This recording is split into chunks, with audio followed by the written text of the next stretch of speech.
when they fantasize about fighting back against an oppressive government, if this is what they were thinking of. They were thinking of government working in concert with big business, and that's what they were having to fight back against and take.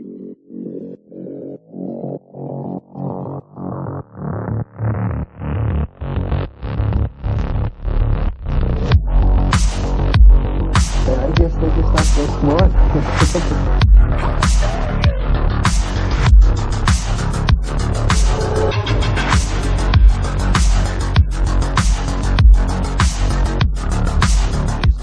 What a couple of hillbillies can do.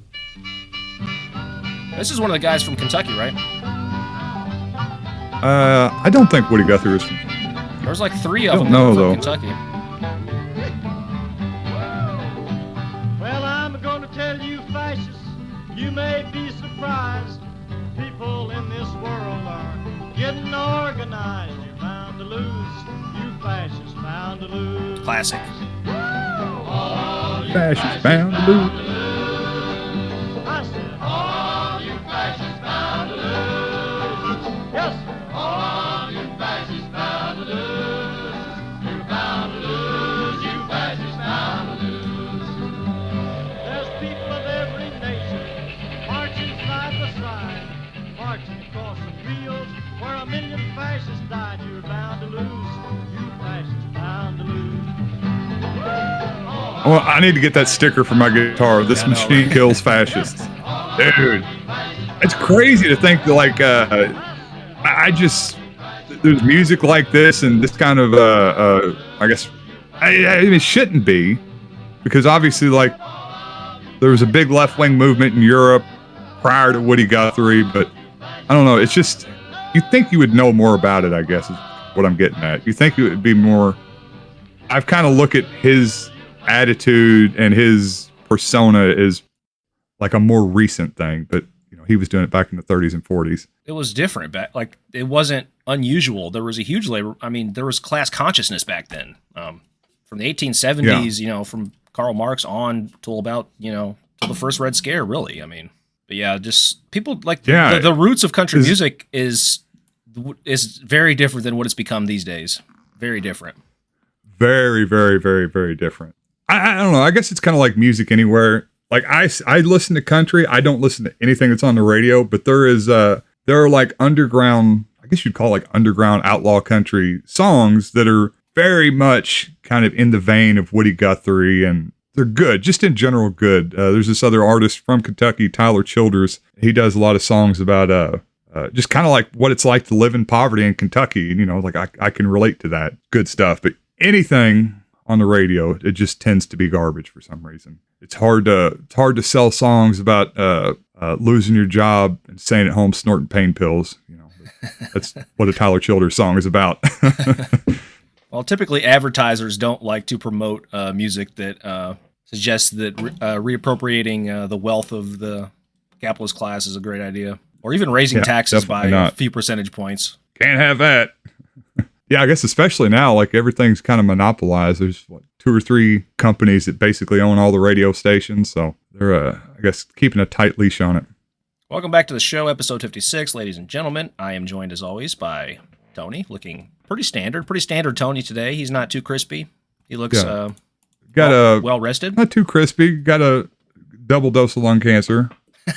He's back on the death sticks. Yeah.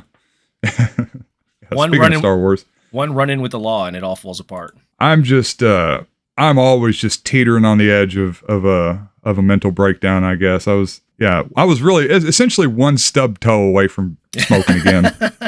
That's all it ever takes. I always tell my wife, I'm like, I can't wait till I get diagnosed with some sort of cancer. That way I can go hard, man. Start eating Hostess cakes, smoking cigarettes, or chewing dip. Man, can't wait. Almost exciting. Well, here's what you could just do all those things, then you'll get cancer, and then you can do them more. Yeah, but that wouldn't be very responsible now, would it? Yeah.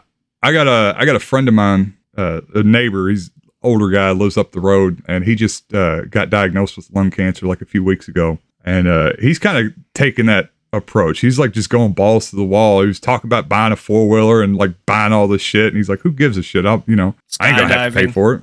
I just watched Free Solo. Yeah. My God. Climbing the face of a mountain with no ropes to save you. I can't watch that stuff. It makes my hands sweat. Me too. Just looking at it. I'm just sitting there thinking of like, all the injuries you could get. Like, that's so dangerous. Don't do that. He falls once and like breaks his ankle, but then he gets, he heals up and then does it again. And he finally gets it. First guy to Free Solo El Capitan. Pretty epic. El Capitan, yeah. Worth a watch. We will talk a little labor because it is May Day after all. But first, let's get some opening clips. Let's see what's been going on. Every time Zelensky bombs part of Russia, his cock grows 2 inches. It's fantastic. Oh, this is what this is. Okay. Yeah.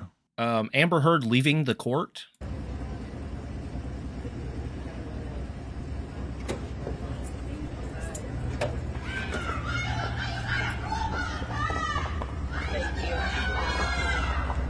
Kind of hard to hear what they're saying, but they're yelling at her. Why do you have to poop on the bed? She's like smiling. Fans are going at her, man. Not happy. Yeah, as they should. Isn't that essentially, that should kind of be like the motto of this podcast? I mean, because really, when we're talking about like labor issues or some foreign policy goings on in South America, it's essentially we're just upset because some entity with power has just pooped on the bed, just being shitty for no reason. Why don't we have a living wage? Just Jeff Bezos just fucking pooping in the bed. Jesus Christ, Jeff, get your shit together.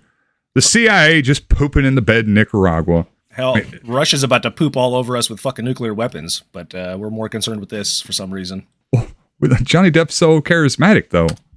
Obviously, they've been memeing her all How can you week. not care about it? This has been trending. Amber Heard's getting kind of dogpiled online, of course, as she should. It seems like to me. Not an expert on the topic, but she was getting dogpiled by Elon and James Franco too. Amber Heard has completely ruined her image. She's now called Amber Turd, and she's the founder of the hashtag #MePoo movement, an offshoot of the Me Too movement for those that abuse their loved ones and poop on their bed. She deserves everything bad that she's getting now. So this was trending a couple days ago. Very funny. Hashtag #MePoo. I don't know why, but I think people just need something to distract themselves from the ongoing war in Ukraine, probably. Yeah, that's kind of old news. And it's funny. This kind of eloquence and wordplay. This is what our culture is. This is what it's become of. The other fascinating one I thought was this New York Times piece. This was pretty epic. I linked this in this. I believe this is from today. I linked this in the Reddit if you haven't checked it out. But this is pretty in depth. The New York Times watched every Tucker Carlson episode. I guess there's some masochist over there that decided this was a good idea. But they document all of his white nationalist phrases that he repeats throughout. I think what was my favorite one, 4.2 here? It's they set it up like a slideshow. Here's 4.2. Of nearly 7,000 guest appearances, about 1,000 of them highlighted in yellow here contradicted Mr. Carlson. So basically, over the years, he has been having less and less guests on that disagree with him. And it shows in 2021, he has only had 3 out of all these episodes. He's only had 3 guests that disagree with him. And this goes very in depth. It's pretty fascinating. They did a good job on it. His monologues have increased, so it's basically just a monologue show now. And I know how much conservatives love the marketplace of ideas and open discourse. Oh yeah, right. Just have people on that agree with me. Pretty cool, man.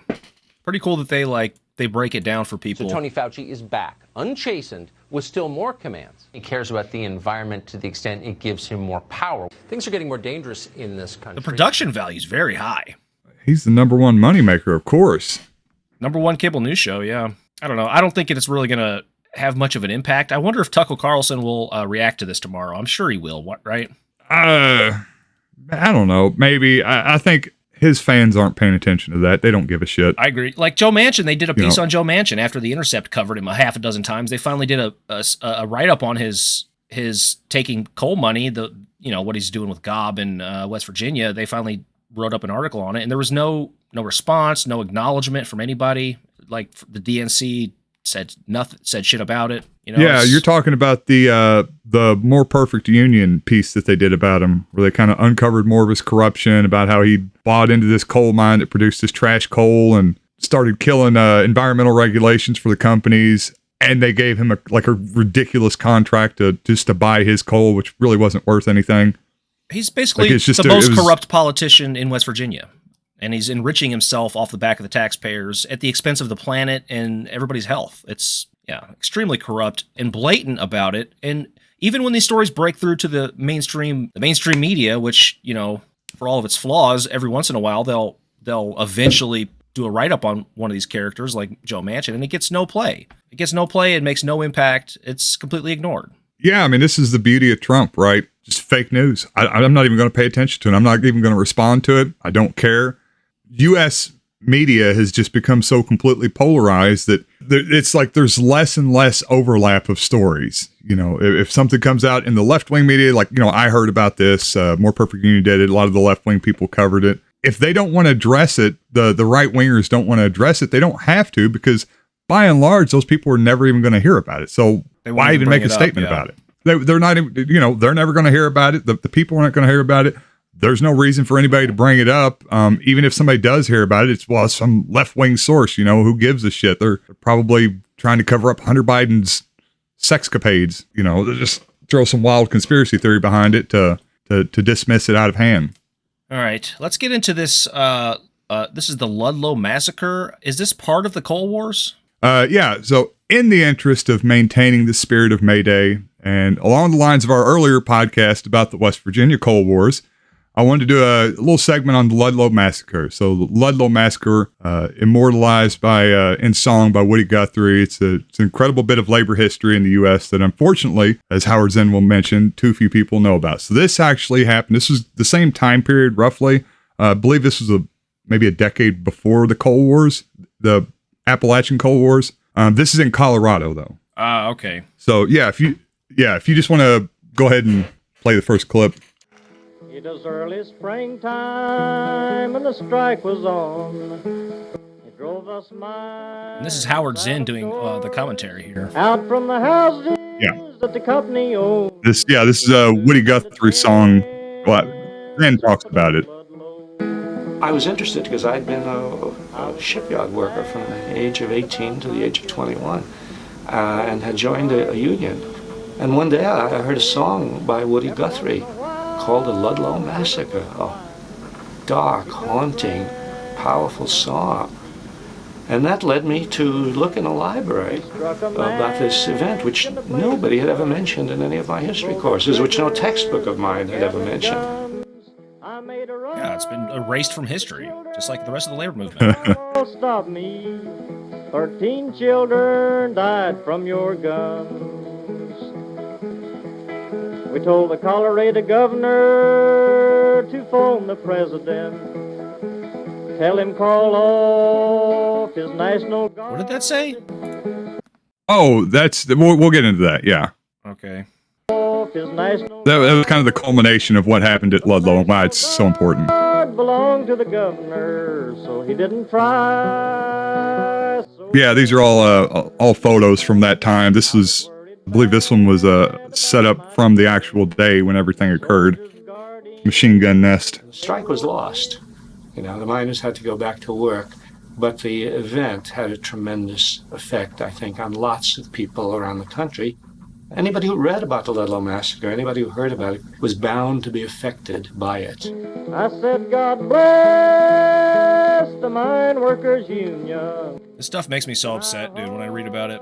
Oh my God. Yeah, it's horrible. It's upsetting on upsetting on two levels. Like on the first level, these guys died. They were massacred. Like, for example, the Coal Wars we talked about last time, the striking workers, the ones that weren't murdered, were thrown in prison afterward. And the second thing that bothers me is the fact that it's been completely erased from history. I think that's the part that gets to me most. You know, we have all these different, you know, obviously we have like the foundational myths and these characters that we prop up from the creation of our country, you know, or the founding of our country, you know, Jefferson and Madison and Washington and all those. And you can kind of see, just because of their importance to our nation, why they have a place, why we talk about them. But then there's other people like the Alamo, and you got Daniel Boone and Davy Crockett and what was his name? Something Buck, the guy that made the buck knife. And we mythologize those guys, and they kind of they're taught about, and we learn who these characters are. And that was just like some kind of silly national pride event. It didn't really have any significance. It's certainly not anything that we should be really proud of. But guys like these that in events like these that we should know the names of and we should be incredibly proud of, they just get, lost in the weeds and put by the wayside. And it's so horrible. And well, I think that's intentional. I think that's intentionally done. I'm sure it is. I know it is. I know it is. So yeah, like Appalachia, there were parts of just a little history kind of to set all this up. Like in Appalachia, there was parts of Colorado that had bountiful veins of coal very near the surface, making them incredibly profitable. Mining companies began sprouting up in the mid to late 1800s in the areas between the gold mining claims. As was the case all over the country, labor regulations initially were non-existent, and the nature of the work in the coal mines was particularly dangerous. Combine this with an abundance of poor and immigrant families looking for work, and you have prime conditions for exploitation. Mules were famously valued higher than workers, as they were much more difficult to replace. So they were kind of promised this way of life that was nothing but layered with gold. And so they came out to work these mines. They were looked at no more than, just somebody to produce profit for the companies. Forced overtime, when they left their homes, women that were left at home would often be exploited. These were ruthless conditions. These were ignorant immigrants for the company and for the company men and for the people who patrolled the coal camps where people were living. There were so many ways to die in a coal mine. There were explosions, gas buildup. Coal secretes, as part of its decaying process, methane gas, an explosive in a mine. Miners produced clouds of coal dust, which not only settled in their lungs, slowly suffocating them, but also created an accelerant that would ignite the methane gas. In 1910 alone, more than 400 miners died in Colorado, 210 of them in 3 separate explosions. The vast majority of miners died in ones or twos, in rock falls, and in small accidents. It looked like a company paper where they were like listing the accidents that had happened, and it's like 35 guys died in this one because of dust. 22 died in this one because of dust. 54 died in this one. It was just, the numbers were absolutely insane.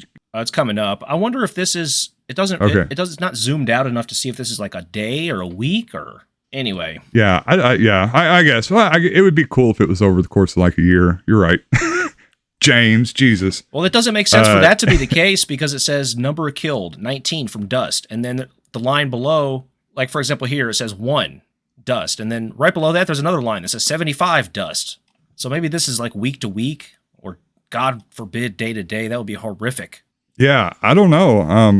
I don't know. I guess if those are maybe explosions or asphyxiation from dust, explosions from dust, asphyxiation from dust. I'm sure they weren't keeping track of the people that died from black lung or lung diseases. They didn't live that long to get black lung. Yeah. Fucking worked them to death, dude, like animals. And they had no choice. They were not worse than animals. They had no choice. Worse than animals. They treated the mules better than them. The mules weren't coming there begging for a job. All the immigrants and poor people and they were. So, in addition to the horrifically dangerous conditions in these mines, miners were only paid by the amount of coal they removed from the mines and were constantly docked by the companies for every conceivable reason they could. If a miner had a few rocks in their coal cart, then the company would claim the entire cart was unusable, not pay the miner for it, but dump it in with the coal that was to be sold anyway. Miners were also required to do all the blasting and construction in the mines. The mines needed to be dug, explosives laid, debris cleared out, mine walls and ceilings shored up. All of this work, while necessary, was not work for which the miner would be paid, since they weren't removing clean coal. It was possible for a miner to work an entire week and not get paid. We have very little here that actually documents the event at Ludlow. What we have is materials that predate the event, which document things like the conditions in the coal mines, the workers' conditions, accident reports, the types of accidents the miners were having, things like explosions in the mines, possible deaths, those sorts of things. The miners definitely were working under some pretty harsh conditions, and Ludlow was a direct result of the miners not being satisfied with their working conditions. Yeah. So at the time, though, workers lived in Company's Town, company towns, read company-approved books, watched movies at the company theater with the company-approved films. They bought groceries with company script and often lived behind barbed wire. This was all done to discourage organizing and labor-related ideas from infecting their human workforce. However, in spite of company efforts to quell labor unrest, the conditions these workers lived under were so poor that the miners began to organize regardless. Famous figures like Mother Jones, who was active in the Virginia coal mine organizing efforts, helped to push the disaffected miners and began building communities between the mining towns of the area. Over the winter of 1913 and 1914, there were numerous acts of violence in the area by striking miners against the coal companies and by coal company hired thugs against striking miners. With the strikes not slowing down, the companies evicted miners from all over the area that were causing issues. The UMWA, that's the United Mine Workers Association, set up tent towns for homeless families. Incidentally, these communities were models, I would say, of libertarian socialism in action. Leaders were elected from amongst the people, but the entire electorate had a say in the organization and management of these towns. From town layout to small governmental actions, things were ran democratically. Social services were set up, schools and hospitals were run, all the while organizing and planning strikes and recruitment drives among the local mines. Great pride was taken in the effective management of these towns. The coal companies tried to portray these workers as criminals, rabble, and ne'er-do-wells that were only causing trouble. The miners made it a point to showcase their intelligence and humanity. Let me get this straight. So the mine workers, they did all the work, right? They dug the mine, they did the walls, you said. They mined all the ore, the coal. They brought the coal, they drugged the coal up, or the mules helped them, I guess, maybe? Or maybe they did it? One of the things they also had to do, they had to lay the tracks they had the coal carts, and I think you get like a ton of toll per cart.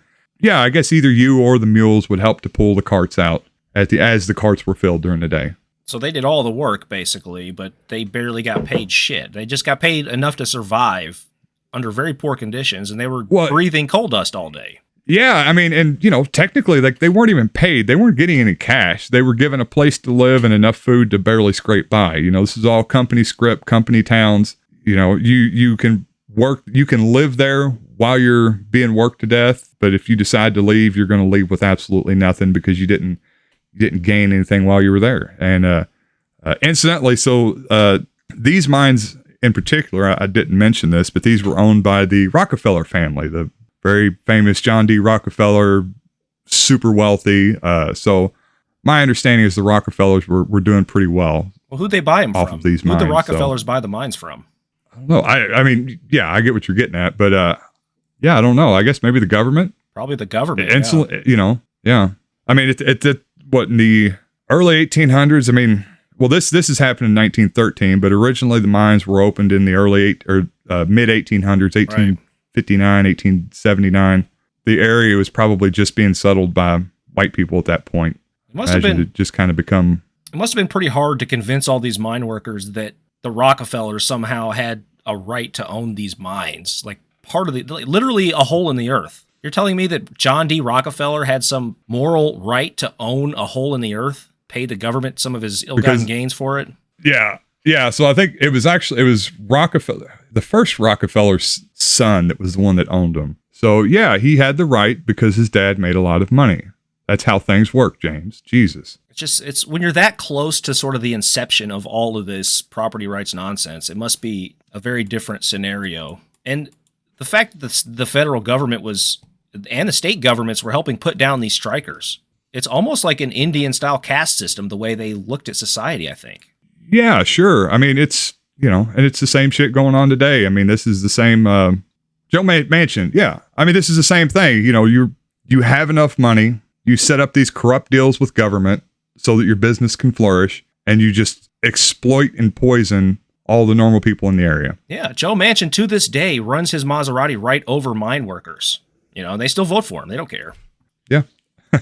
and there were plenty of mine workers at the time that were, that were standing up for the company. And, it's if only it's Mao, their land, it's their company. If only Chairman Mao had started writing his book earlier, like, if he had been born 100 years earlier, things would have went very differently in the colonial United States. At the beginning of the strike, the governor of Colorado, Elias Ammon, called in the National Guard. But over time, the National Guardsmen were rotated out, and they were replaced by new recruits who also worked as mine guards for the companies. So by the spring of 1914, many of the National Guardsmen were receiving 2 paychecks, one from the state of Colorado and one from the mines to protect the miners' interests.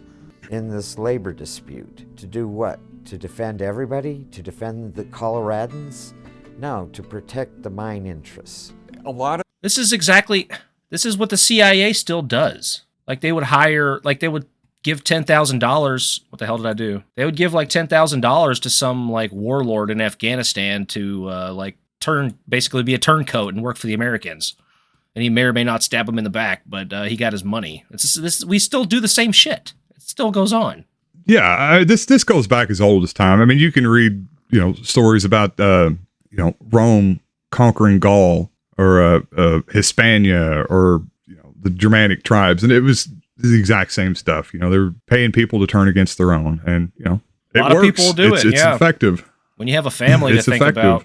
And I didn't really like that guy too much anyway, so I'm just going to take this other guy's money. But yeah, so the state government sends out the National Guard. They're trying to. All the miners have congregated in this one particular tent town. They are trying to organize the mines. The mine owners call the governor. He sends out National Guard. They start fighting. There's hostilities. It's kind of like a low simmer at this point.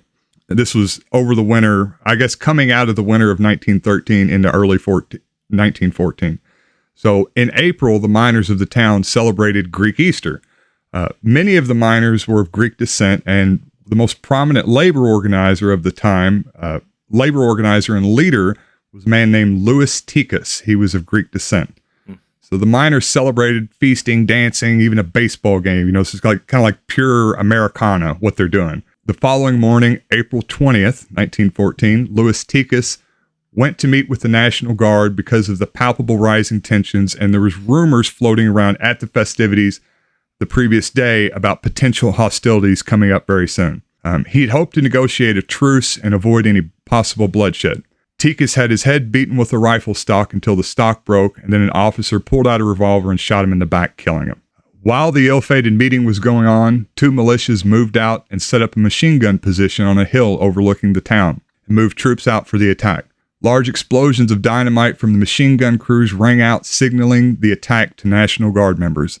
Machine guns and rifle fire opened up on the town. The men grabbed their guns to take up positions while their families ran for cover wherever they could find it. This is crazy, dude. Yeah, it was, there's complete mask off at this point. They were set an intent on wiping that town out, on getting rid of any sort of organizing movement. Because these guys, there was a lot of mines in the area, and they're constantly sending out delegates to try to speak with the mines and get the people that were still working there to start organizing for the good of everybody. For the good of everybody that lived in that area, except for a handful of people, many of which, like I said, like Rockefeller was not living in Colorado at that time, except for those handful of rich people who still would have been ridiculously rich. Everyone would have benefited, and that's what these miners are working at. Well, that's the most egregious thing about this, and the reason it's not taught in school, because this was before there was a right to form a union. There was no right. So the Rockefeller just talks to the governor and says, "Hey, let's get the National Guard down here to kill these people." It's absolutely insane. This is just state-sponsored. Yeah. It's literally state-sponsored terrorism against their own people to make them go back to work. It's utterly insane, and nobody knows about this. People would look very differently at the labor movement if they knew this history, man. Yeah. It might have been Chomsky. I don't know if it was him or not. Anyways, he once said that. I guess he was speaking about the U.S. He said, "Government is." Just the enforcement arm of the business community in the U.S., or it often acts that way. And this is, of course, yeah, that to a T. I mean, the government is existing in Colorado to do what the mine owners want them to do, to keep the peace, to build the infrastructure where they need it built, to run out the rabble that they need ran out. Who gives a shit about the people they're actually paying the taxes? Let's take care of what the mine owners. And what are the mine? Let's say they stop doing it. Are the mine owners just going to move elsewhere? No, the coal's there. Put some regulations on them. Let's let these guys. And actually, at this point, they had introduced a bunch of since the mid 1800s. They had introduced a lot of mine safety regulations at this point. But and a lot of the reason for the organizing was these mine companies just ignored it. They just weren't following it. They just didn't give a shit. I hate this. I hate watching this. This makes me so mad. Yeah, I know it. Detectives hired by the mine companies would in turn terrorize the miners. Private detectives from the Baldwin Felts Detective Company manufactured this armored car with a machine gun mounted on the back that they called the Death Special. And they would tear through these tent cities, firing the machine gun randomly, just to spark terror and fear among the miners and their families. It would routinely circle the tent colony, spraying machine gun fire over the heads of the colonists. And searchlights were set up in the foothills above the colony, and light would be played on the tent colony at night. Anything to disrupt the daily rhythms of the workers. They're talking about kind of the lead up to everything. This is before April 20th of 1914. But yeah, I find it interesting. Like I said, this is the same shit that goes on today. The reactionary propensity for projection. The people on the side of the mine owners keep disparaging the striking mine workers as kind of like this criminal element, this rabble, these ne'er-do-wells out there just causing trouble, and they're a menace to society. You know, they're violent. They're out there doing these terrible things. And it's the exact opposite. You know, the thugs that they had brought out, the Baldwin Felts guys and the National Guardsmen that were receiving payrolls, they're the rabble, they're the criminals, they're the dangerous ones out there just wantonly driving armored cars through these tent cities, firing machine guns and putting spotlights on them at night, just randomly shooting at people. It's classic projection. Whereas these cities are formed and they're making their best faith effort to be run completely democratically and to kind of be a model for the towns around them, to look at them and see like, oh, these are good people and these are us and this is what we should aspire to, and we should hopefully help them, you know, support their endeavors towards getting better work conditions for everybody. Before long, there's a running gun battle going on with the strikers fleeing for their lives. Almost immediately, it turned into a full-scale battle. The miners grabbed their rifles and hid along an arroyo, trying to draw the National Guard away from their families at the Ludlow tent colony. The National Guardsmen mounted a machine gun on top of a nearby hill and sprayed the miners in the camp somewhat randomly with machine gun fire. One of the most important moments in the violence is when a train passes by. They're shooting each other from different sides of the railroad track. And so when a train passes by, it provides cover for people to escape. The militiamen, qua mercenary soldiers, moved into the colony, set tents aflame. Some 10 miners were killed, as well as one National Guardsman. I'm not sure that they were intending to kill people. I think they just wanted to disperse Yeah, so in the battle, there was, in the actual fighting, there was, I'll just read this. Many miners' families had dug small cellars under their tents. These cellars were used to store food items and for women and children to hide should shooting break out. These people lived in cloth tents. When the National Guard opened up, unless you could run, these were the only places you could hide. About 10 miners and 1 guardsman were killed in the shooting, along with 11 children and 2 women caught in the cellar beneath a burning tent. So this was the photo that you had found earlier. This, I think it says something like, this was the cellar that the bodies of 11 burnt children and 2 women were found in. Yeah. For the next 10 days, the miners were incensed by the violence that the coal companies and National Guard brought against them. The miners began armed attacks on coal companies, National Guard, and scabs across the region. At one point, the miners even hijacked an armored train. These people had been beaten, abused, left out in the cold winter, homeless, and now murdered along with their families. The small group of miners that escaped to the mountains again organized and launched a campaign of guerrilla warfare. State National Guard were driven out of the region, scabs were ran out, mines were either destroyed or taken over by the disaffected miners and ran as collectives. It was at this time that President Woodrow Wilson called in the U.S. Army and the violence was quelled. The strike was broken and the mines were returned to the owners. For the next year, the recorded minutes from the UMWA meetings would show that no one would show up and no business was conducted. Private business, along with the power of the federal government, had broken them. However, the slogan of "Remember Ludlow" became a rallying cry for labor organizing across the country, radicalizing and strengthening the resolve of activists, and in time, the mine workers would gain a voice. And in a little more time, nobody would remember. They'll be gone to history. Yeah.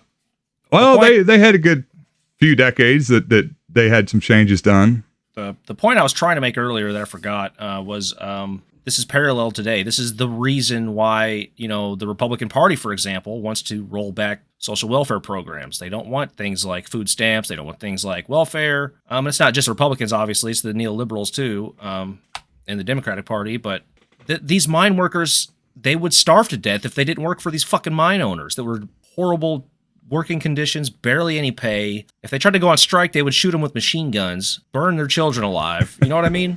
They had nothing. They had to work for these guys to get some sort of sustenance to eat. Really, James. If they didn't like it, you could go get a job somewhere else, buddy. Go get a job somewhere else, right? Well, Isn't that what we hear? This is the same reason that they're trying to roll back all the gains made in the 30s is because they need to keep the labor pool disciplined. Make sure that they are willing to work for meager wages and shitty conditions. They don't want regulations. They want to make sure these guys have to do these horrible jobs for very little pay to keep profits going up, to enrich a few people at the very top. It's just, the whole system's fucked, man. Yeah, and I think they've gotten a lot smarter about it, too. So I was kind of thinking about my days working. I was actually a member of the UMWA for about a year. I was working for a concrete plant, and they are under the purview of the UMWA because you're working around mined materials. Anyways, so like nowadays, instead of, I guess, the blunt approach that they would take back then of just enforcing it on people, hey, we're not going to pay attention to these, we're not going to follow any of the regulations that are in place anyways. You're just going to do the work. If you don't, we'll beat you, we'll dock your pay. We'll just starve your children until you come in here and work in our terrible mine. Nowadays, it's more about cultivating an ethos that ignores them. Like I say, you see this a lot in the construction emphasis. There's a lot more emphasis placed on getting the job done quickly. And, we're not pussies. Let's just get out there and we'll just do it. And yeah, the emphasis placed on getting the job done quickly as opposed to safely and slowly. I've experienced this in plenty of places. It's almost as if a lot of these safety regulations, they exist, but they have taught the workers just to ignore them, and that it's you will be thought more highly of if you just go ahead and do this stuff. If you don't worry about getting all your PPE on, if you don't worry about having proper spotters for this sort of dangerous work. The last time we were discussing labor issues, there was some sort of, I forget what the term is called, where they have a strike where all the workers will work by the textbook, like do exactly what they're supposed to do, and it slows down production so much that it's like it's an activist move. It's like a direct action, but it's not a strike. They're going by the book, and it ruins their production numbers. Sort of like what the dock workers were doing in the 30s, where they would call it sabotage, but they wouldn't actually break stuff. They would just reduce their efficiency greatly, and it would kill the production numbers. And there's no way to force them to work harder. You know what I mean? Yeah, no, I have not heard of that, but I have seen things like that at work. I'm thinking specifically of when I worked at GE. Essentially, we were working on this, actually, I'm remembering now, we were working on this one particular piece of machinery, and there was a guy that was kind of a buddy of mine. He got his lip ripped off, like ripped straight down here to where like this was just hanging like a flap down there. God.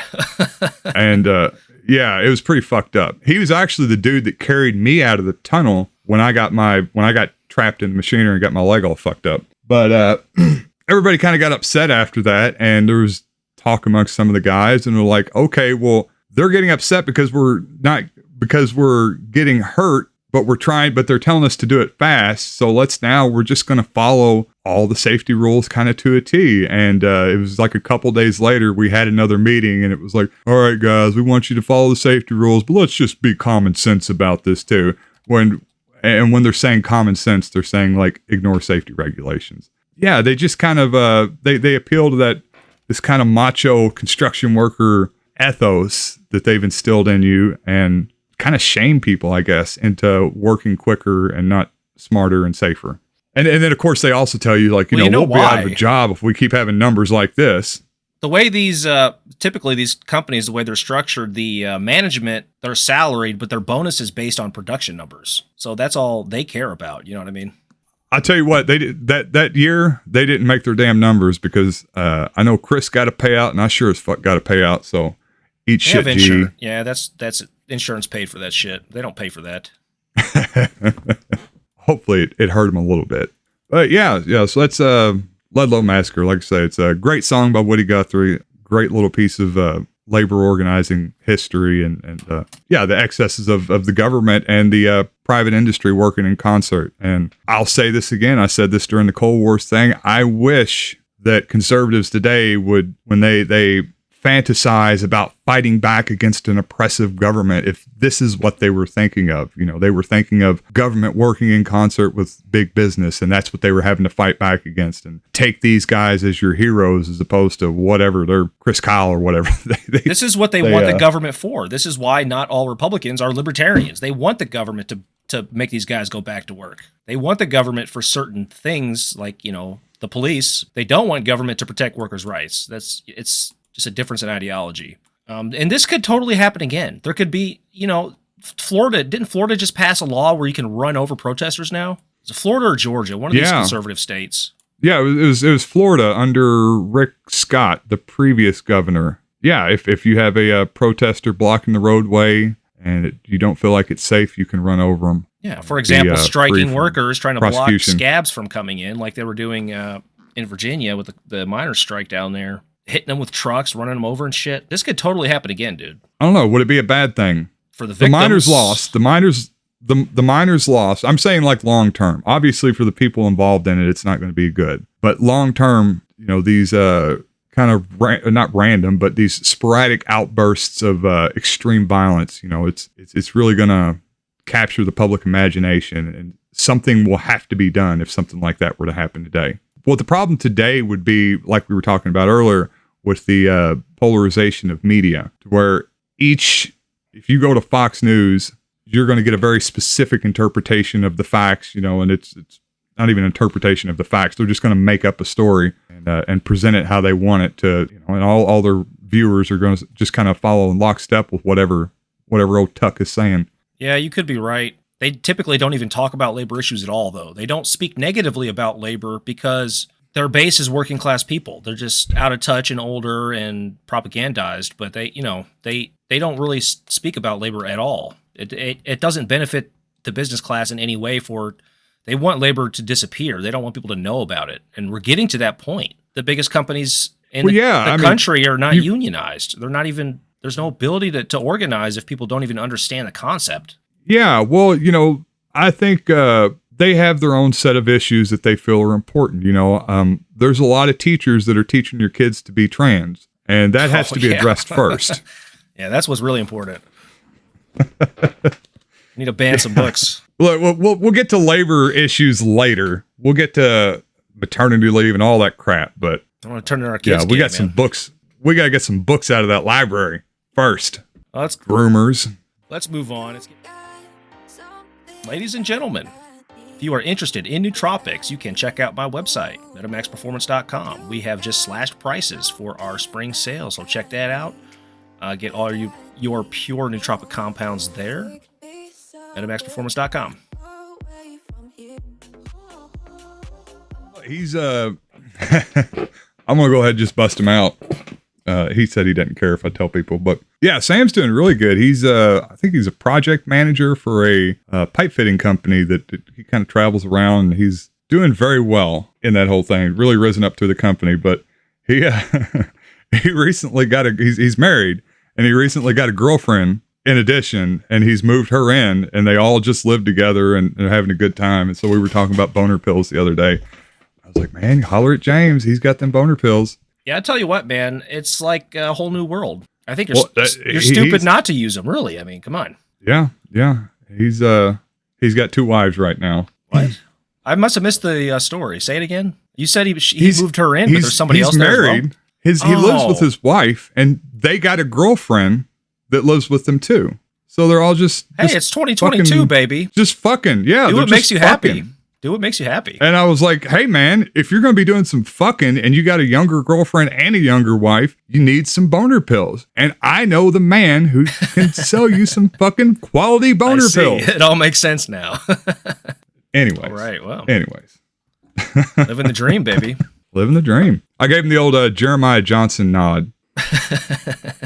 You know, the gif. I'm thinking of the Drake meme where he's like, you know that one? He's like, one wife? Yeah, he's like, one wife? Two wives? Two wives. Yeah. So this was a topic that has been on my mind for a while. I'm not sure how much you are into this whole world. This is a whole separate world from like Hollywood. I know the Hollywood supposedly are all these liberals, which is somewhat true, but it's also somewhat bullshit. As we've explored on this show, we've shown plenty of reactionaries in Hollywood. But the bodybuilding world and the adjacent communities involved in that space, they're all pretty right wing, man, and it really runs deep. We'll explore some of the reasons why maybe later. I want to introduce you to some of these characters, a little backstory on some of them, but it even goes to, I know you're into jiu-jitsu, it's definitely there. I don't know how much I'm sure it's in Kentucky, but the MMA community is pretty right-wing as well, and that's not just ownership, that trickles down, obviously. Let's look at some of the major players, though. Let's start off with bodybuilding, because these are the guys who make the least money, but they are the most genetically gifted. Some of them, not all of them, make peanuts here. For example, Mr. Dorian Yates here, Mr. Olympia, has definitely made out pretty good out of the bodybuilding world. You're putting a tag on there. It's a theory. Well, there's some things that provable.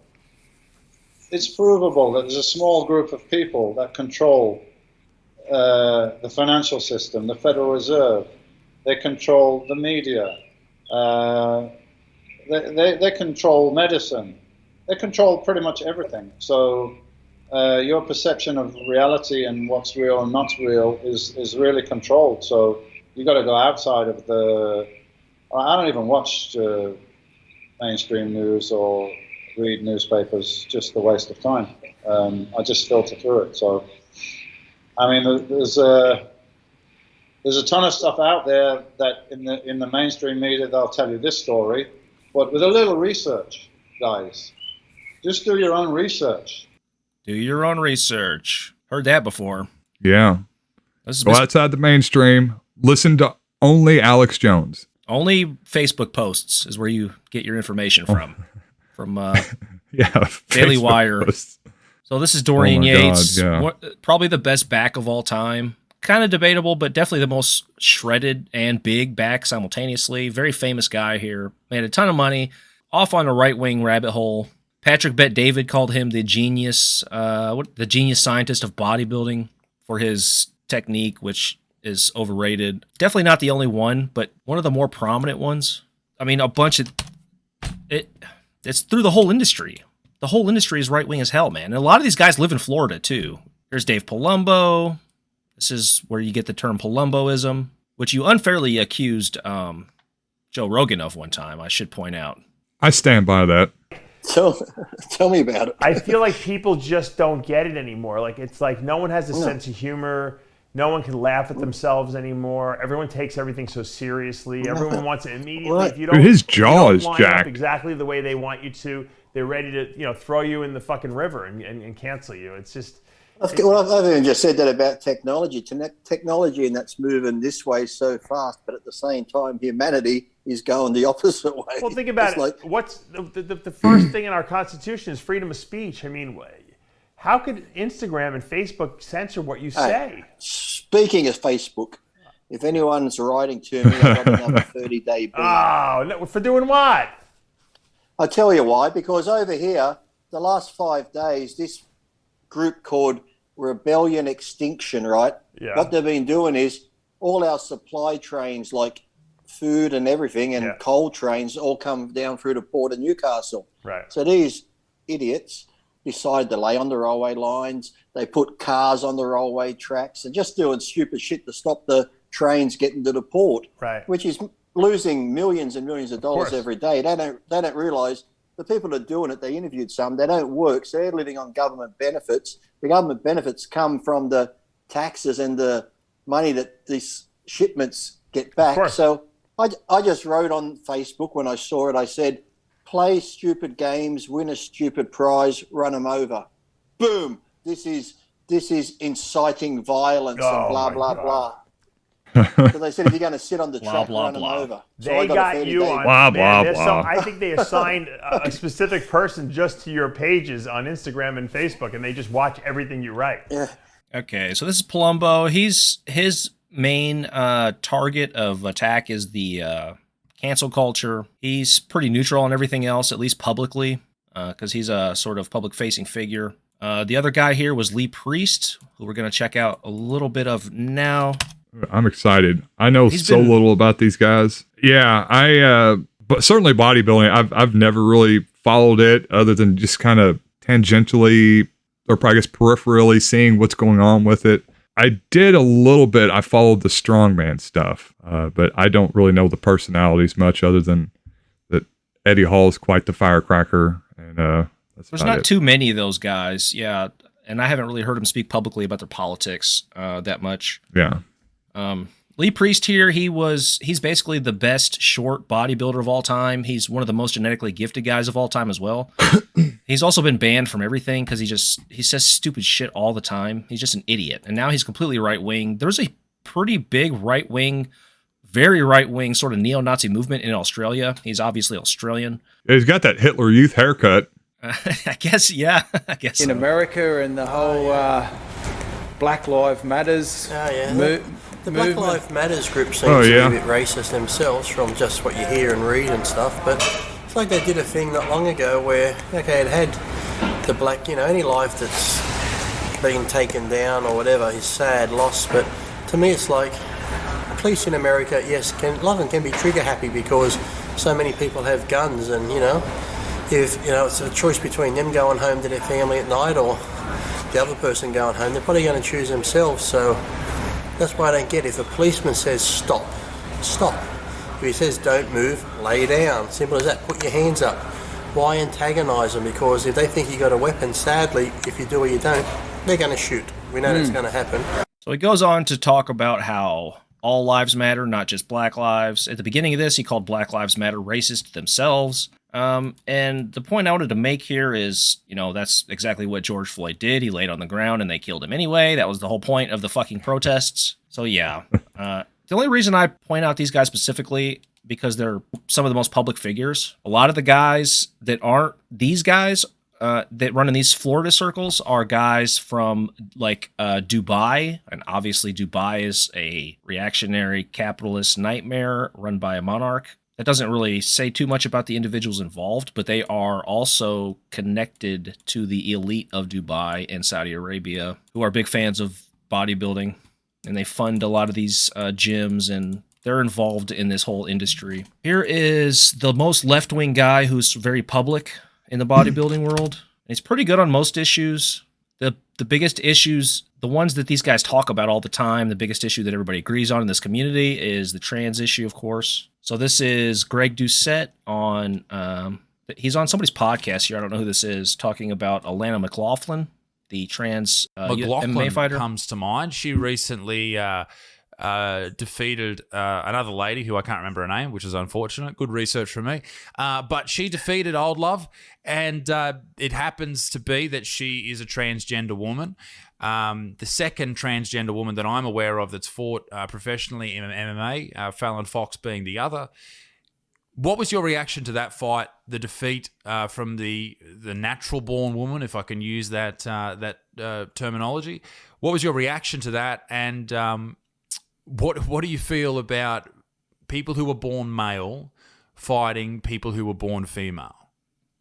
I think that it gives them a huge genetic advantage. It doesn't mean they're going to win, but I think that they're obviously born with a huge advantage over other people. It's like right now, if I say, "Hey, I feel woman. I want to switch. I want to be female. I'm feeling it inside." 2 years from now, I start competing. There's no way that having abused steroids for 10 years, being born a man, having bigger bones is not going to help me win a fight. Doesn't mean I'll be a good fighter, but it's going to help me. So I don't think it's fair, but I can't blame them for doing it either. If they're going to let them compete, well, they're going to take that advantage, just not? Like in the Olympics. Yeah. If somebody says to me, "Hey, you can go to the Olympics and compete," I'm like, well, I'm in.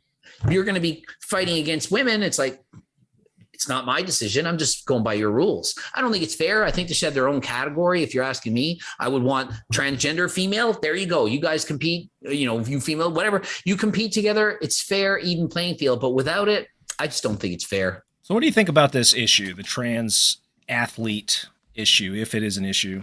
I mean, I kind of go along with him at a certain point. I mean, it's you need to have a new category, I guess. I mean, you can't really have a man compete, someone that has lived as a man for most of their life, compete against females. They're going to have an advantage. Are you speaking men are stronger. In general or in MMA? Well, in MMA, certainly, I would say almost anything physical. There are studies. There are studies on, in most sports, after you've transitioned for 2 years, you're pretty equivalent. That's not the case for all sports, obviously. For example, swimming. Yeah, and define transitions. Somebody that goes through extensive surgeries and takes X hormone regimen for so long, yeah, maybe they come down to the level of somebody that was a biological female, but there's people that transition that just have a surgery, or people that are just taking some hormones, and I'm saying I don't know, what does transition mean, because it seems to be a very loose term. The studies are pretty well designed. Yeah, they're pretty well designed if you look at them.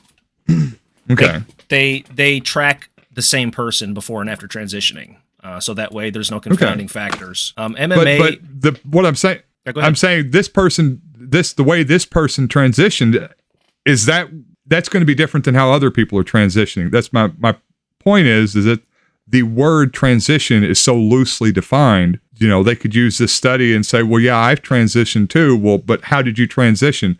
Well, I've been taking hormones for 2 years, but I didn't have this surgery, so I didn't have my testicles removed. And I guess there's a lot of variables that I would kind of like to see worked out, and certainly more studies. And if they can show that, with enough studies, with enough people, that hey, this surgery and this hormone regimen, across a large number of people, brings their ability down to a level that's comparable to the average female, then I have no problem at that point. But I think in a lot of these cases that people are getting upset about, that's not the case. That's not what's happening. And these people have a clear advantage. And that's what people are getting upset about. 99% of that's overblown. So for example, in this case, in the MMA example, they're drug tested constantly. Their testosterone levels are checked. And again, the studies show about 2 years of basically suppressing your tests and taking estrogen that brings you down to force production speed. They do all these different metrics, but for most sports, the advantage that remains are going to be things like your height, your wingspan, even your bone density drops. So basically just your size, like the advantages of your frame. And of course, the argument there is there are women with that same frame. So who's to say that she wouldn't have had the same frame?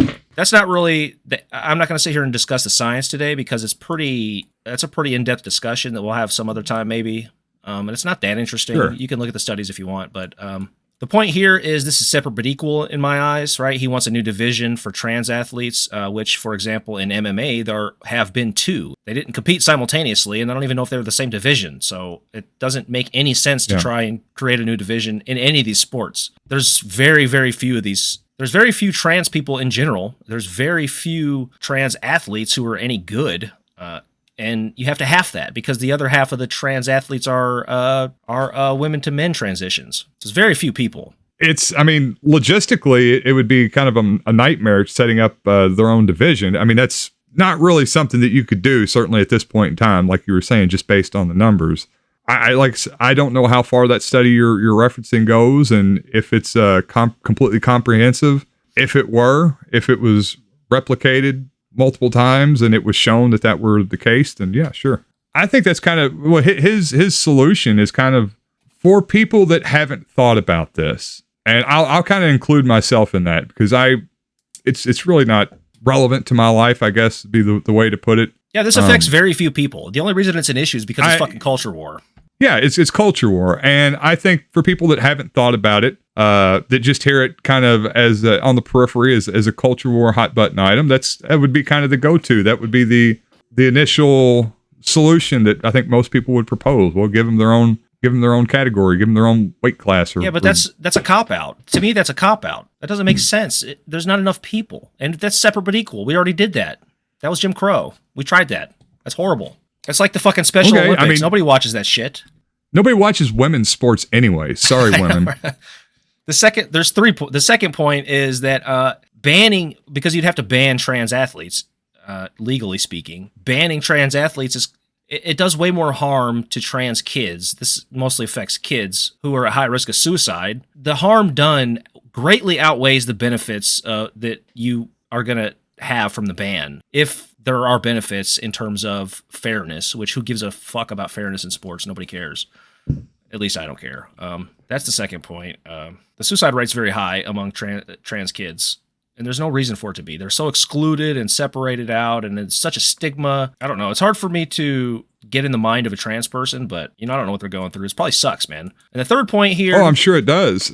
The implication is that men are going to transition to be women just so they can beat the shit out of women and win. Which I would love to do that. Maybe I got a lot of aggression towards women. Maybe prize fighters. Maybe I don't know though, man. You have to castrate yourself. Hang on.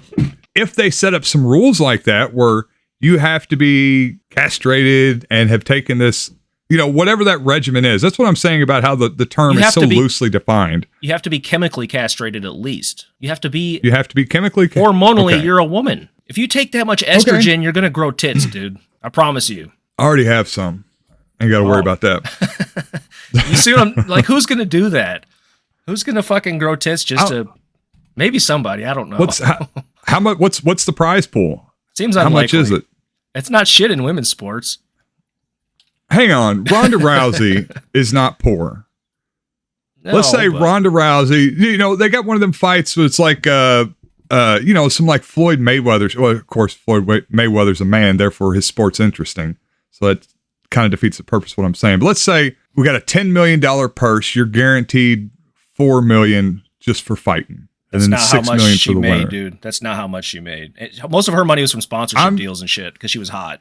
All right, we get some creepy weirdo from Dubai that has some weird fetish, and he wants to see a trans woman fight a biological woman. And he's also a fan of the podcast. He's like, hey, I got some money. Tony or James, one of y'all, I'm offering some big dough, some millions. This is what you got to do.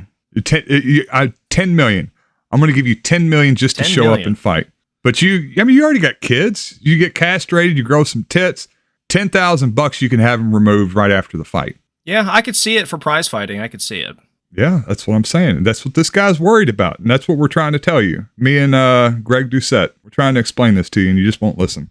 Sure, but prize fighting is like an exception. Most of these athletes make no money. Yeah, sure. Yeah. I think a lot of this outrage is just, it's a man beating the shit out of a woman type thing, which is transphobic by definition. Is that toxic masculinity? Not wanting a man to beat the shit out of a woman who's actually a trans woman? I don't know. Who fucking knows? I don't know. That's just crazy. That's pretty down the rabbit hole for me. I know. Thank God there's people who dig deeper into this shit than we are. Because I'm still confused about, like, if I say a trans woman, is that somebody that started as a woman or somebody that become a woman? And I always somebody get those that becomes confused. A woman. Yeah. So if I say a trans woman, that is somebody that is a woman today, but was not a woman a few years ago. Was not born as a woman. Okay. Now, if these kids get the hormone blockers when they're children, they never develop the advantages of going through male puberty. So this isn't even an argument. But of course, they're trying to ban all that shit. They're trying to ban kids from taking puberty blockers. I think I'm sure Florida has by now, and probably Georgia as well.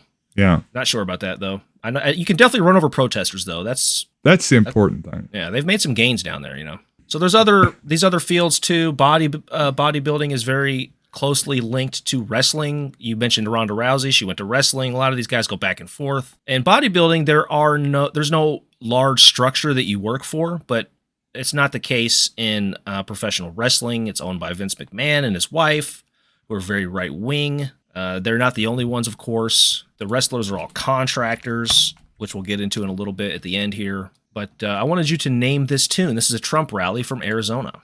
Okay. in January of this year, the most recent Arizona rally.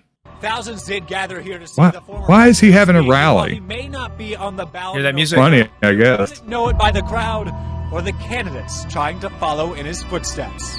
Speak, and while he may not be on the That's ballot, the Undertaker walkout music. know it by the crowd. Oh my gosh. Trying to follow in his footsteps. After this, Joe Biden did this too afterwards with some wrestler walkout music. I don't remember which one it was. But yeah, that's the Undertaker walkout music. The Undertaker and his brother are both right wingers. His half brother is Kane with the red mask. He is a mayor. That was really his brother? Yeah, was half brother, I think. Half brother? I just assumed that was like some wrestling bullshit about their stories. Huh. Really his brother. So wrestling didn't lie to me. When I was a kid, I thought they were the same person, but playing two roles. Maybe that was like a rumor I heard at some point. But they fought each other. Yeah, that's what didn't make sense about it. Didn't they? It was somebody else. Okay. That's how you sell the illusion. Get someone else to dress up like Kane because he wears the mask. You can never tell. Yeah. Okay. That's how you sell it. Yeah. Yeah. But anyway, Kane was a Republican mayor for Knoxville, Tennessee, and Knox County. Now, as far as Vince McMahon and his wife, the owners of the WWE, they actually worked on the Trump campaign and were, I believe, his top donors. I know they were among the top. I'm not sure if they wound up being the top donors to his campaign. Something like $3 million, I think, they donated to Trump. The same goes for Dana White. He is the owner of the UFC, Mixed Martial Arts. He is a right-winger, Trump supporter. I'm just thinking of like the GIF or the meme where Vince McMahon is just like shaking $100 bills in his face and smelling them. Going, you never seen that one? No, I was a WCW guy. I didn't really get into the WWF too much. Okay. I just see it on Reddit from time to time. Somebody gets paid and it's Vince McMahon smelling a stack of hundreds. He started it off for about $30, and they just sold it for $4 billion. $4 billion. People that bought it said, we're not buying it unless Dana White stays back and runs it. So Dana White, come on up. He's now a very wealthy guy. Come here. Why are they clapping for wealthy people? What is wrong with these people? What the fuck is wrong with them? They're not clapping for his wealth. They're clapping for his entrepreneurial spirit. What's entrepreneurial about selling real estate? That's not entrepreneurial. That's rent seeking. Anyway, sorry for the tangent. This is Dana White at a Trump rally. Dana tries to play it off like he's nonpartisan, or he did for a long time until he sold the company. Then he went hard into the Trump camp. He's been friends with Trump forever, supposedly. Says he's a great guy. And all I really know of him, he was on the Rogan podcast a couple times a long time ago. Yeah, he was pretty clearly a right-winger then. He seems to get into a lot of the conspiracy. I guess he's like a Daily Wire listener. That's what it sounds like to me. Yeah, I didn't go too deep on his personal beliefs, but it's not surprising. Ben Shapiro fan. Not surprising. Conor McGregor. This is a pretty interesting one. His politics are all over the place, but this was a famous tweet he put out after Donald Trump was elected, replying to @TheRealDonaldTrump. Phenomenal president, quite possibly the USA GOAT. Most certainly one of them anyway, as he sits atop the shoulders of many amazing giants that came before him. No easy feat. Early stages of term also incredible. Congrats and happy Martin Luther King Jr. Day, America. What is this about? Is this ignorance because he's Irish, or is this racism? January 20th. That's not Martin Luther King Day. Is that subtle racism? Is he dog? Oh, no, okay. January 16th is Martin Luther King, so maybe. He's just dumb, yeah. Maybe he's just dumb. Of course, he did receive a lot of controversy throughout the years. I don't know if you hang on, I'm like McGregor reading all, that Conor McGregor, it reads like something that Trump wrote. Well, yeah, he's a Trump-like figure, but he's Irish and he's more violent. But I think Trump may have hacked his account. The phenomenal president, quite possibly the USA GOAT, most certainly one of that's Trump's words coming out of his mouth. Yeah, Trump inspired a lot of people. Dude. No, Trump just inspired a lot of people, I think, with his success. That kind of verbose, over-the-top way of speaking, it's infectious. But it's not hard to do because it's so simple. Like the concepts and the wording is so simple. It's not hard to emulate that manner of speaking. Well, like I say, feet spelled wrong. It's not feet, it's F-E-A-T. Noisy feet. Oh yeah. He like your 2 feet is how he spelled it. Yeah, no easy feet. Early stages of the term also. So incredible. Conor McGregor received controversy not only for calling Floyd Mayweather's crew monkeys, but also in reference to Rocky III. He said something about the movie. He wasn't sure if Rocky III was the one with the dancing monkeys, and this is what he was talking about apparently. Oh my God. This scene here from Rocky III. That handsome fellow, Carl Weathers. I haven't seen the new one. Supposedly he's the new Rocky movie's good. Yeah, I haven't seen it either. I'll have to check that out. Yeah. That sounds pretty bad, calling them monkeys. I'm trying to think of a context that maybe we're missing, like in Ireland or over there, where maybe it's a term of endearment. I don't know. Maybe. I don't think so. Maybe it's a sign of affection. I know that Benedict Cumberbatch got in trouble for referring to colored people, and everybody in the U.S. got mad at him. And then it turns out like that's how you would just say black in England. Yeah, and it really was like it was just a language thing, and it sounded bad here. But monkeys, I don't know. I don't know. Yeah, Conor McGregor is an idiot. All these guys, like Lee Priest, for example, he's made racist comments. Most of them don't do it publicly. So how about Fallon Fox? Do you remember this? This was the first trans fighter in the MMA. I do. Yeah, I remember Joe talking about this quite a bit. Yeah, this is pretty. That's about the extent of it. Here's her victory, her one appearance in the UFC. I think there'll be a lot of reassessment after this performance tonight, particularly in the CFA 11. I think she looks just frustrated to a point where Alana's still hanging around. Wow. Alana throws the legs up. No arm there for the taking. Just dominates her throughout this whole fight if you watch the whole fight. Loses position because of it. And this is not a good position to be in. Fallon control. Watch this finish, dude. The elbows from here. This is a crazy finish. Looking for Pat. Going up north-south, probably looking for the north-south choke. Yeah, she's looking for it. She's looking to lock it up. Oh, yeah. Shin across the throat, knee on the throat. Oh. Ouch. Ooh.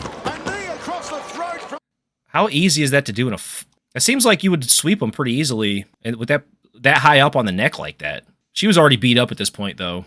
Yeah. She definitely wore her down by that point. Seems like not an effective... I don't know.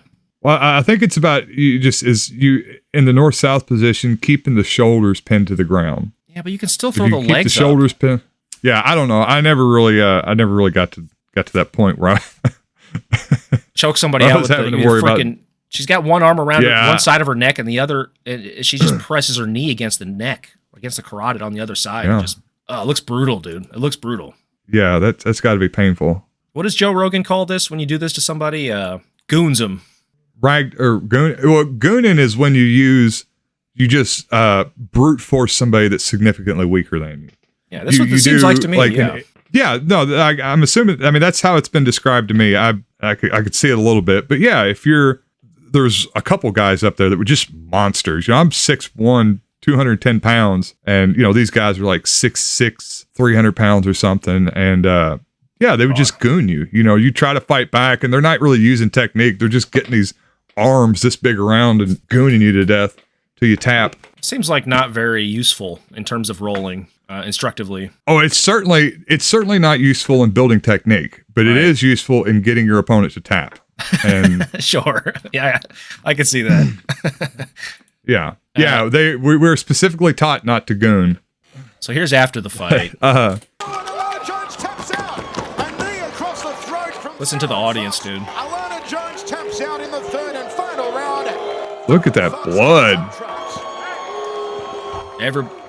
Blood all over the mat. Not everybody's booing her, but over half the crowd is booing her. Yeah. Everybody most of the female fighters supported her, though. She does have like a wider waist than you would expect a woman to have. Yeah, wider shoulders too. Yeah, sure. Like the back. There's definitely more muscle mass than is typical for a woman, but the distribution is different, obviously. The distribution of muscle to fat. Yeah. But there's also women who look like this.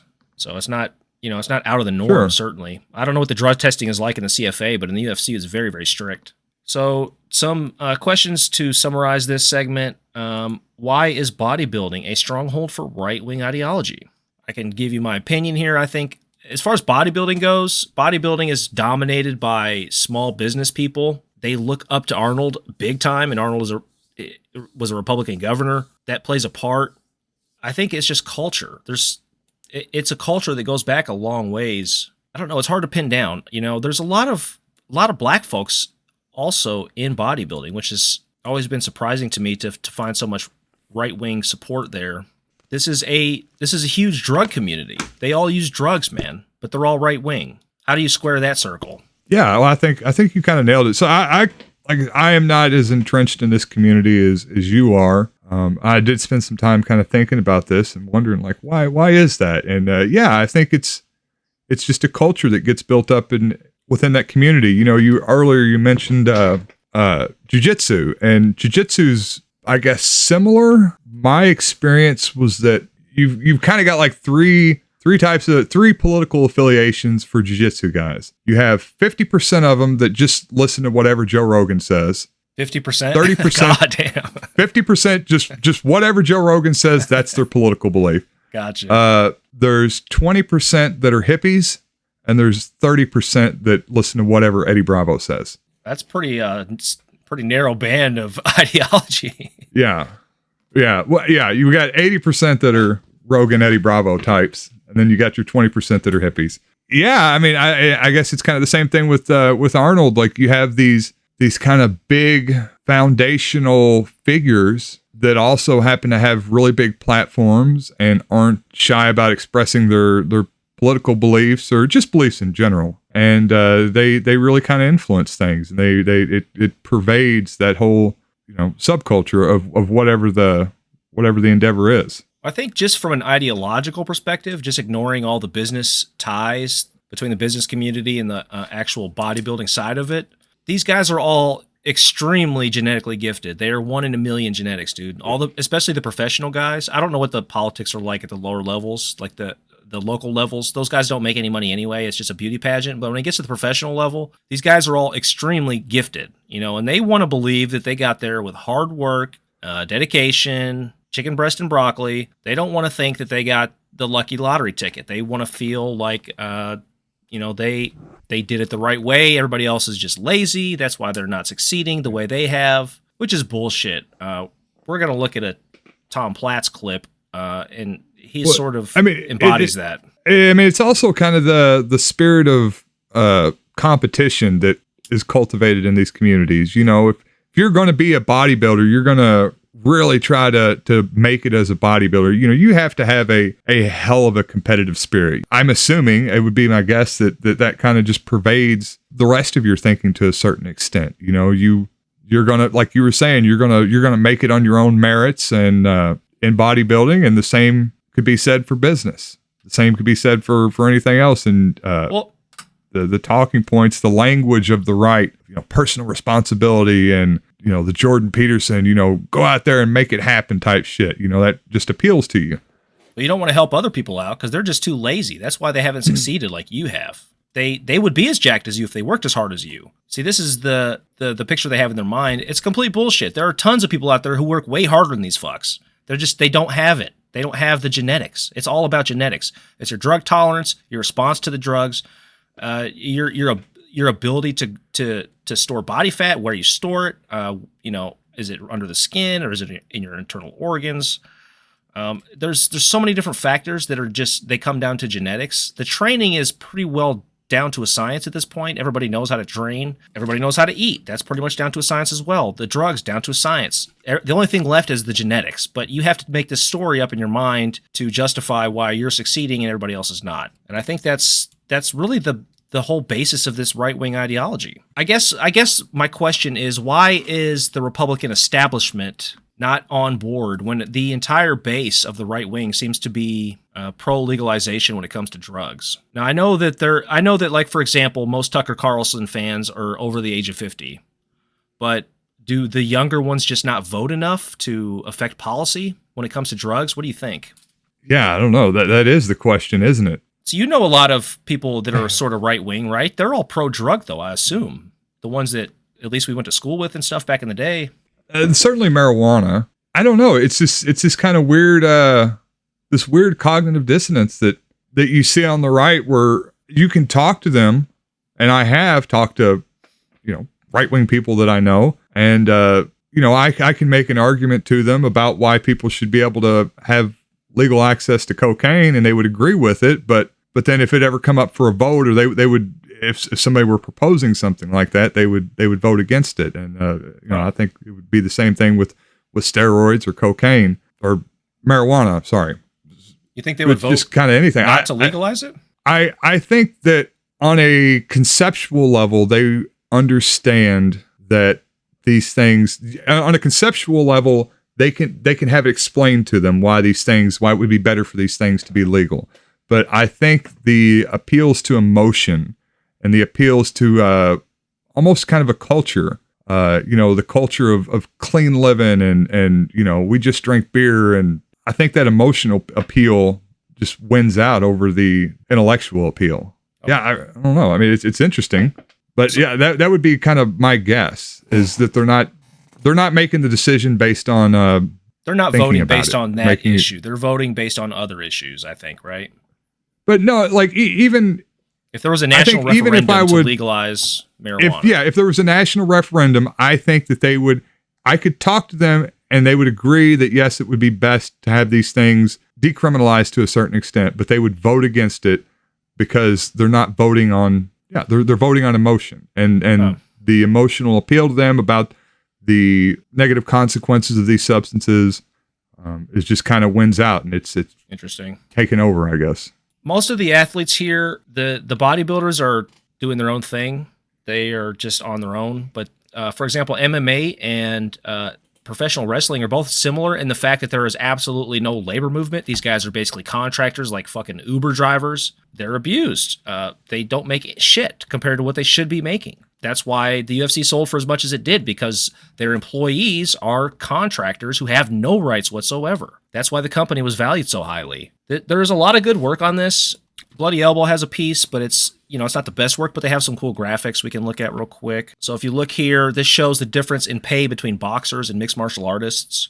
This has been talked about a lot. Boxing has the Ali Act. They sign contracts with each other. The fighters do. But in the UFC, the fighters sign a contract with the UFC. And the difference in power between the UFC and the fighters allows the UFC to negotiate the contract with all that power behind them, essentially. And there's no other game in town. They have a virtual monopoly over fighting. It's not the case in boxing. So just according to the graph here, if you look, the average pay between boxers and MMA is like about 20,000 is the average pay. And in boxing, the average pay is, looks like about 175,000. So here's a couple graphics. Boxing, half of fighters in boxing make between $1,000 and $10,000 per fight. And then the other half are split between over 10,000 and below 10,000, basically, or below 1,000. MMA, half of all fighters make below $1,000 for each fight. Very, very obvious difference when you look at it this way graphically. Yeah. And there was one congressman who proposed an Ali Act for fighting. It never went anywhere. This type of stuff hurts business and only helps workers, so it doesn't really go very far, typically. Yeah. I mean, I guess if you had a fight a week and you didn't have to pay your trainers or your camp, you could afford a modest house in rural Kentucky. A fight $1,000 a week. You can't fight a fight a week, dude. It takes longer than a week to heal from a fight.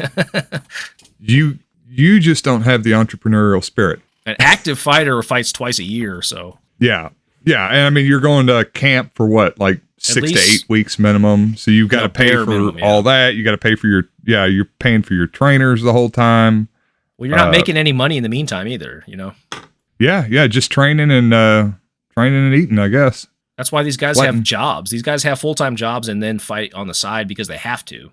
Even guys in the UFC do this shit. So we talked a little bit about Tom Platz, the Quadzilla, the godfather of the quads. I should show a picture of his quads here. Yeah, we didn't get to see any sweet man meat talking about bodybuilders, and I don't get to see any striations. What the hell's wrong with you, James? Focused on the political side today, but so Tom Platz, he's a good example of a guy who is extremely genetically gifted. Look at the quads on this guy. The quad father. Let's see if I can get a... Can I get a good photo? Check it out, man. Jesus Christ. So I think we've looked at a clip of his before. He's pretty famous in the bodybuilding community, obviously for the hugest quads, the best quads of all time, really. But he's also kind of silly. He's a silly guy. He does these motivational videos. Look at the quads on this guy, dude. Golly. The detail, the most impressive thing, obviously besides the size, his outer sweep is enormous, like the outer side of the quads. But the detail at the top of the quads, you don't see that much these days. It's very rare to have that much detail at the top of the legs. Absolutely insane, dude. It looks like he has an infection. You talking about the teardrop? Like there's so, yeah, just all over. It looks, yeah, like the teardrop it's a giant bag of pus, and it has horribly inflamed all the tissue above it. That's what it looks like. That's what I think is going on. Like I had a staph and a MRSA infection in my leg, and I'm pretty sure that's what I look like. I mean, his it could have just been the fever delirium, though. His quads are wider than his shoulders, and he's got decent shoulders, but his quads are even wider than his shoulders. Pretty insane, pretty epic. But yeah, he's very silly. He's one of these guys from like the late 80s with all these motivational videos, which we're about to check out. But he presents as if he's like the hardest working guy on the planet, and he was, you know, he trained really hard. A lot of guys did though, but he also had some really, really silly shit that he would do that doesn't really jive with that. So this is what I put the clip in here because this is what I imagine Elon Musk is like thinking his childhood was like. Like this is like when he looks back on his life. It's not luck, it's just hard work.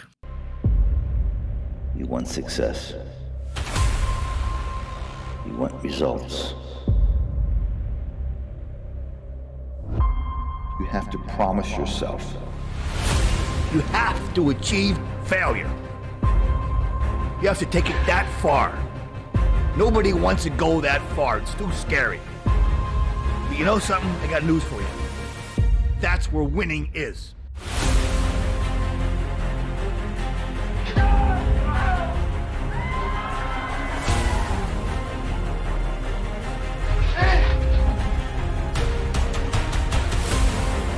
That's what Sam's doing right now. Harder! Come on! Look at that technique, baby.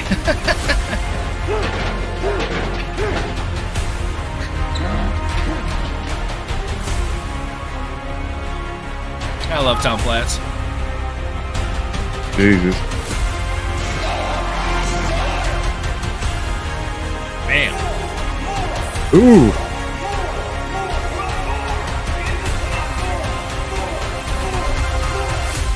Promise yourself that you will always give it everything you got.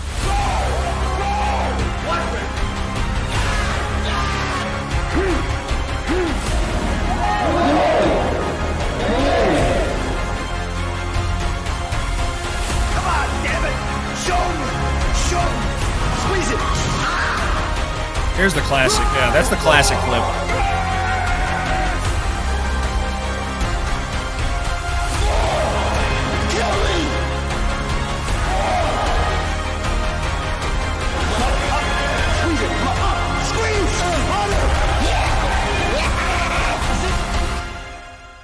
Epic. But the funny thing about this, without context, is kind of hard, but like some of these clips, they're edited very, very sneakily to avoid showing how silly some of these techniques are that he's using. So yeah, I just wanted to point that out. Matter of fact, let me play one for you before we get out of here. If you put that music behind anything, people will find inspiration in it. The Give Me More is the most classic clip of all time. Yeah, you could do a montage of me sitting here picking my nose and drinking Gatorade. You edit it together correctly and put some inspirational music, and people will love it. I think Shia LaBeouf proved that. Yeah, well, yeah, actually, yeah. So here's what it actually looks like before the music.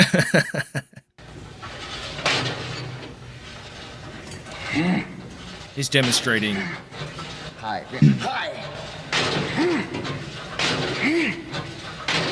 Exaggerate every motion. Higher. Never relax. Always stay tight.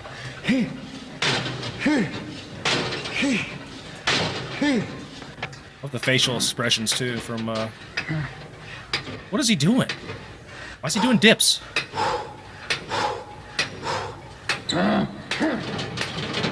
Tension. Not yet.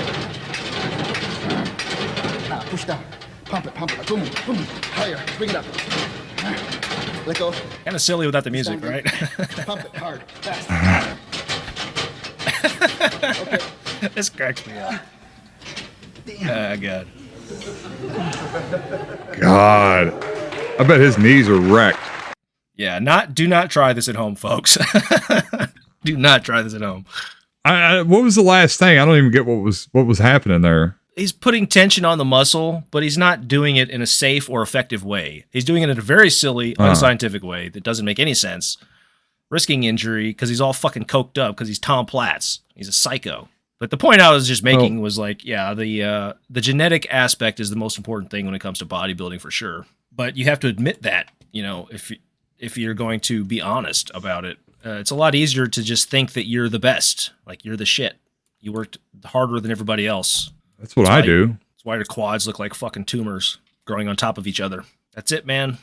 All right. Well, good times. Had fun. James, we'll talk to you next week. Peace. I'll see you next week, man. Have a good one. Later.